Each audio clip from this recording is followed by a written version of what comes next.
ছেলেরা তোমাদেরকেও বললাম ভাইয়া, নিজের জীবন তুমি দেখো, এটা মানুষের জীবন না জানোয়ারের জীবন, তুমি দেখো কেমন লাগে তোমারে। তুমি একটু ভাবো, তোমার শরীরটা প্রস্রাব করছো 10 বার, সারাদিন রাত মিলে ধরো একবারও পানি নিলা না, টয়লেট পেপার টিস্যু পেপার ব্যবহার করলা না, তোমার শরীরে পেশাবের দুর্গন্ধ, তুমি এত অপবিত্র, এত দুর্গন্ধ, তুমি ভদ্র কোনো ছেলে হইতে পারো? যেই কোনো নারী, যেই কোনো মা, যে কোনো বোন তোমার কাছ থেকে নিরাপদ না। তুমি সবার দিকে চোখ বড় বড় করে তাকাও, লোভের কল্পনা করো, অশ্লীল কামনা বাসনা, উলঙ্গ কল্পনা, এই যার দিল, যার অন্তরে তো পচা দুর্গন্ধ, এই জীবনের কি অর্থ আছে? জীবন মানে কি শুধু লজ্জাস্থান, শাহওয়াত? জীবন মানে শুধু খানা? জীবন মানে শুধু ঘুম যাওয়া? এ তো জন্তু জানোয়ারের পরিচয়। হাইওয়ান জানোয়ার তো খায়, ঘুমায়, শাহওয়াত পূরণ করে। তাহলে মানুষ হিসেবে আমার পার্থক্য কোথায় ভাইয়া? মুসলমান হিসেবে আমি কি হইলাম? তুমি যে মুসলমান, তুমি যে আল্লাহ মানো, নবী মানো সাল্লাল্লাহু আলাইহি সাল্লাম, তফাৎ কি? তফাৎ কি বলো না ভাইয়া? এক ইহুদির সাথে তোমার পার্থক্য কি? এক হিন্দুর সাথে তোমার তফাৎ কি? এক বেঈমানের সাথে তোমার তফাৎ কি? মসজিদের মিনারায় আজান হয়, বেঈমান বেঈমানের কারণে তার কানেও ঢোকে না, তুমি মুসলমান পরিচয়ধারী হওয়ার পরেও তোমার কানে যায় না, তফাৎ কি? পার্থক্য কোথায়? আল্লাহ নবী সাল্লাল্লাহু আলাইহি ওয়াসাল্লাম বলেন, ফারকু মা বাইনানা ওয়া বাইনাল কুফরি আস-সালাহ। নবীজি বলেন, স্পষ্ট হাদিস, আমাদের মাঝে আর কাফেরের মাঝে পার্থক্য নামাজ। কি বলেন? নামাজ। রাসূলুল্লাহর হাদিস। তুমি কি মুসলমান না কাফের না বেঈমান? নবীজি বলেন, বুঝার পরিচয় হলো নামাজ। নামাজ। তোমার কপালে সেজদা নাই, তুমি মুমিন কেমনে ভাইয়া? যারা যারা এশার নামাজ পড়ো নাই বন্ধু, এতক্ষণ পর্যন্ত হয় বুট খাইলা, নাহলে বাদাম খাইলা, নাহলে মোবাইল টিপা বেডি দেখলা, বন্ধু বান্ধবের সাথে ব্যাট খাইলা, ঠেঙ্গালি দিলা, তো কি হয়েছে মিলাইয়া? অর্জন কি? মানে এইটার ফলাফল কি? Vitamin C. কথা বলেন না? এতে কি ভিটামিন হয়েছে? শরীরে কোনো পুষ্টি হয়েছে? আখিরাতের কোনো ফায়দা হয়েছে? দুনিয়ার কোনো ব্যবসা দোকানের কামাই রোজগারি বাড়ছে কিছু? কি হইল কি?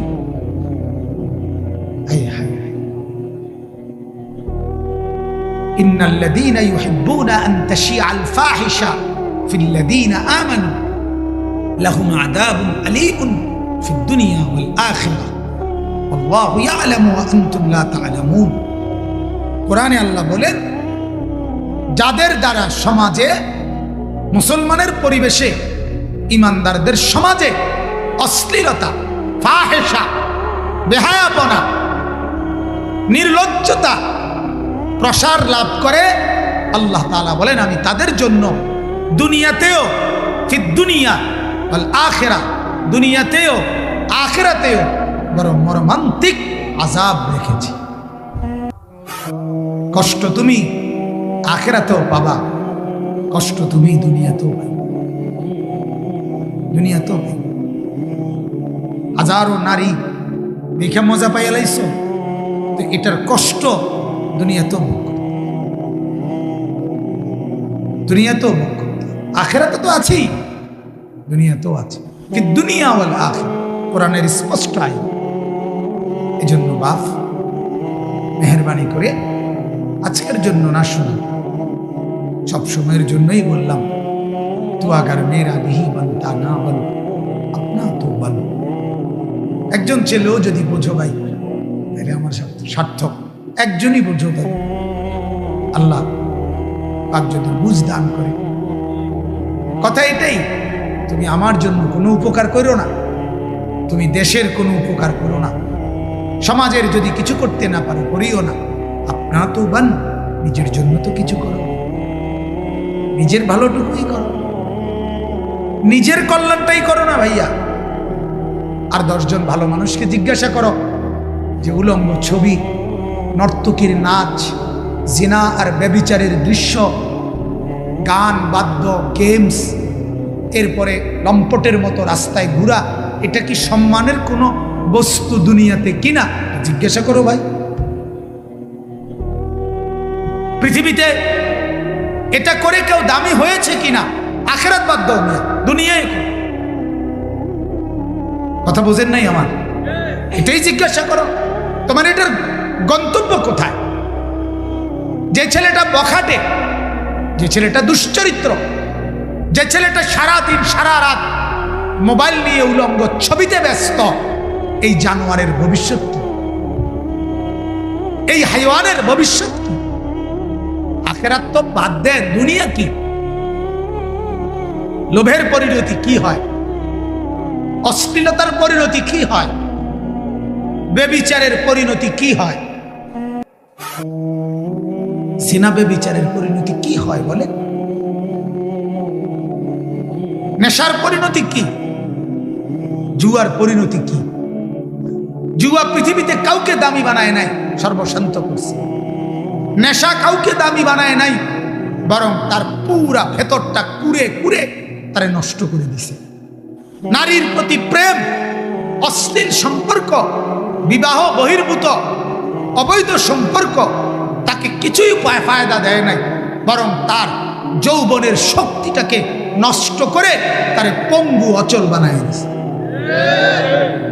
কি হলো ভাইয়া? দুনিয়ার লাভটা কি? আখেরাত তো পরে।